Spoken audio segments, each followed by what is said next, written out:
Hi there, welcome back to my channel. It's the Spiritual Enchantress here. As a follow-up to the previous episodes, 8 steps to remove suffering and get blissed out today.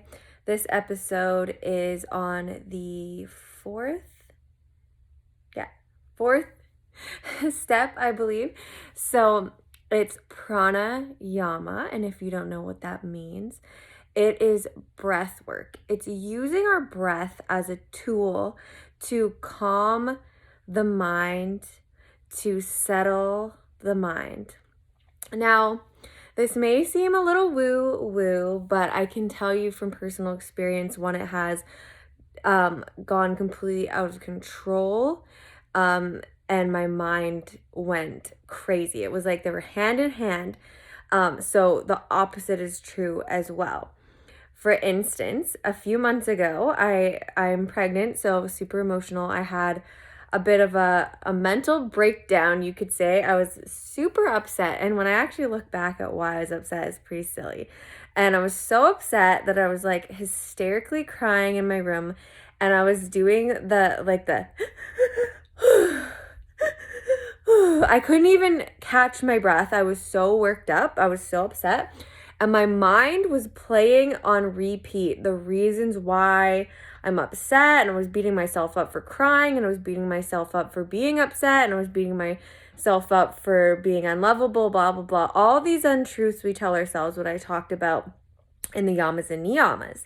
So my son could hear me from the other room. And he was like, Mom, he came in, please come and watch a funny movie with me. You're really freaking me out, and I don't want to hear you hyperventilating anymore. So I got up and I went and I watched a movie with him, and within 5 minutes, because I took my mind off of those thoughts, those cyclical thoughts, my breath had completely went back to normal. So yes, breath work is a really big key. This is why they teach this for prenatal classes, how to breathe through the pain of childbirth, because when you stop breathing, it's really, really detrimental. And, I tattoo, so a lot of people will hold their breath during a line, and that's not good either. You have to breathe through the pain.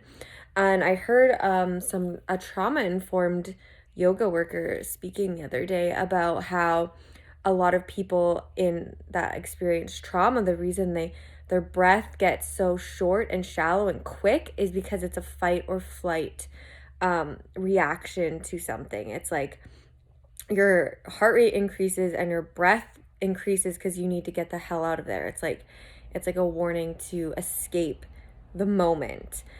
So when we can bring our breath back into homeostasis, and especially elongating the exhale, like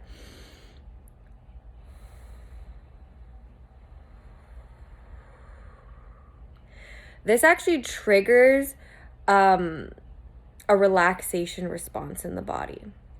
So it begins to calm the heart rate, it begins to calm the nervous system and help bring you back into homeostasis. So we can use our breath as a tool to come back into homeostasis. And then sometimes, like what my experience was when I completely lost control of my breath, when I was hyperventilating, the only way I could get in control of my breath again was by totally refocusing my mind on something else, something that was funny. So we can use both the mind and the breath to bring both back into homeostasis. And this is the essence of pranayama or breath work. It is extremely key part of a yoga practice.